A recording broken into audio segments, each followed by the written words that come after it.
श्री कृष्ण गोविंद हरि मुरारी। हे नाथ नारायण वासुदेव। श्री कृष्ण गोविंद हरि मुरारी। हे नाथ नारायण वासुदेव। सच्चिदानंद रूपाय विश्वोत्पत्त्यादि Hathaway तापत्रय विनाशाय श्री कृष्णाय वयं नमः। सच्चित आनंद स्वरूप परमात्मा जो सृष्टि के उत्पत्ति पालन और संहार करता है तथा जीवों के आध्यात्मिक आदि दैविक आदि भौतिक तापों को नष्ट करने वाले हैं अर्थात जीवों के मानसिक शारीरिक और भौतिक दुखों को दूर करने वाले हैं, उन श्री कृष्ण भगवान को हम नमस्कार करते हैं। ओम नमो भगवते वासुदेवाय। ओम नमो भगवते वासुदेवाय। श्रीमद्भागवत चतुर्थ स्कंद अथ षड्विंशोऽध्यायः। नारद उवाच स एकदा महेश्वासो रथं पञ्चाश्वमासुगं द्विषं द्विचक्रमेकाक्षं त्रिवेणुं पञ्चबन्धुरम् एकरश्मिकदमनम् एकनीडं द्विकुवरं पंचप्रहरणं सप्त वरूथम पंचविक्रमम्। श्री नारद जी कहते हैं, राजन, एक दिन राजा पुरंजन अपना विशाल धनुष, सोने का कवच और अक्षय तरकस धारण कर अपने 11वें सेनापति के साथ 5 घोड़ों के शीघ्रगामी रथ में बैठकर पंचप्रस्थ नाम के वन में गया। उस रथ में 2 ईशादंड बम्ब, 2 पहिए, 1 धुरी, 3 ध्वजदंड, 5 डोरियां, 1 लगाम, 1 सारथी, 1 बैठने का स्थान, 2 जुए, 5 आयुध और 7 आवरण थे। वह 5 प्रकार की चालों से चलता था तथा उसका साज बाज सब सुनहरा था। यद्यपि राजा के लिए अपनी प्रिया को क्षण भर भी छोड़ना कठिन था, किंतु उस दिन उसे शिकार का ऐसा शौक लगा कि उसकी भी परवाह न कर वह बड़े गर्व से धनुष बाण चढ़ाकर आखेट करने लगा। इस समय आसुरी वृत्ति बढ़ जाने से उसका चित्त बड़ा कठोर और दया शून्य हो गया था। इससे उसने अपने तीखे बाणों से बहुत से निर्दोष जंगली जानवरों का वध कर डाला। जिसकी मांस में अत्यंत आसक्ति हो वह राजा केवल शास्त्र प्रदर्शित कर्मों के लिए वन में जाकर आवश्यकता अनुसार अनिषिद्ध पशुओं का वध करे, व्यर्थ पशु हिंसा न करे। शास्त्र इस प्रकार उच्छृंखल प्रवृत्ति को नियंत्रित करता है। राजन, जो विद्वान इस प्रकार शास्त्र नियत कर्मों का आचरण करता है वह उस कर्मानुष्ठान से प्राप्त हुए ज्ञान के कारणभूत कर्मों से लिप्त नहीं होता। नहीं तो मनमाना कर्म करने से मनुष्य अभिमान के वशीभूत होकर कर्मों में बंध जाता है तथा गुण प्रभाव रूप संसार चक्र में पड़कर विवेक बुद्धि के नष्ट हो जाने से अधम योनियों में जन्म लेता है। श्री कृष्ण गोविंद हरि मुरारी। हे नाथ नारायण वासुदेव। पुरंजन के तरह तरह के पंखों वाले बाणों से छिन्न भिन्न होकर अनेकों जीव बड़े कष्ट के साथ प्राण त्यागने लगे। उसका वह निर्दयतापूर्ण जीव संहार देखकर सभी दयालु पुरुष बहुत दुखी हुए, वे इसे सह नहीं सके। इस प्रकार वहां खरगोश, सुअर, भैंसे, नीलगाय, कृष्ण मृग, शाही तथा और भी बहुत सी मेध्य पशुओं का वध करते करते राजा पुरंजन बहुत थक गया। तब वह भूख प्यास से अत्यंत शिथिल हो वन से लौटकर राजमहल में आया। वहां उसने यथा योग्य रीति से स्नान और भोजन से निवृत्त हो कुछ विश्राम करके थकान दूर की।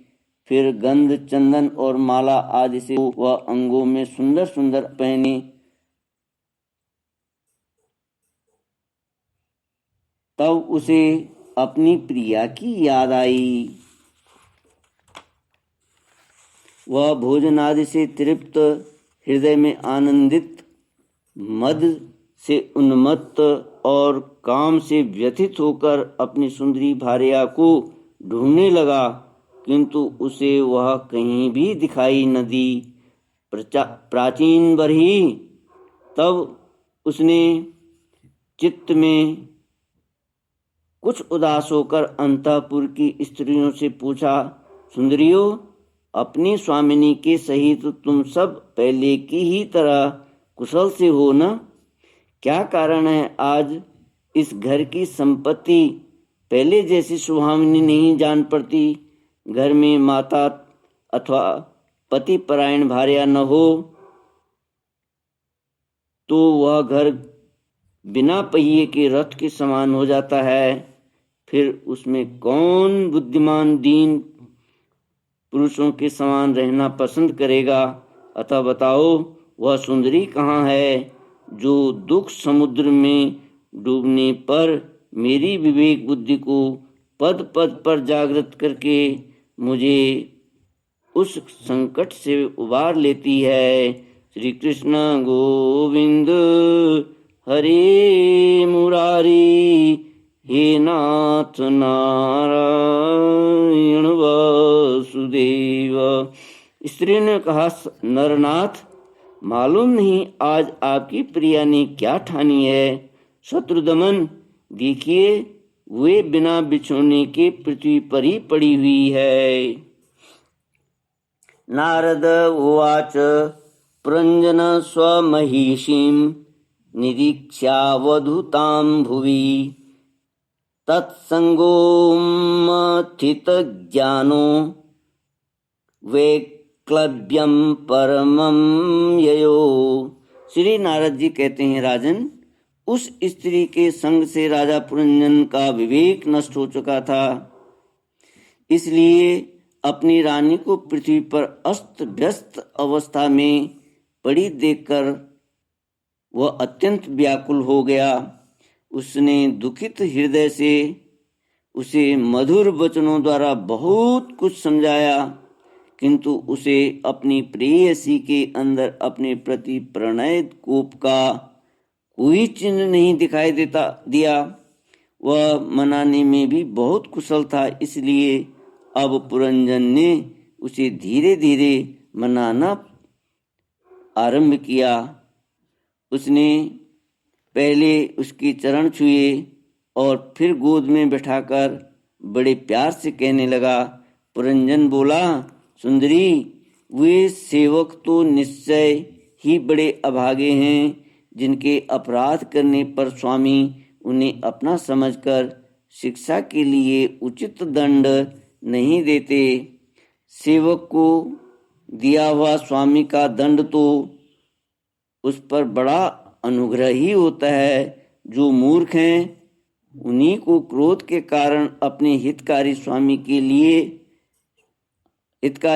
के किए हुए उस उपकार का पता नहीं चलता।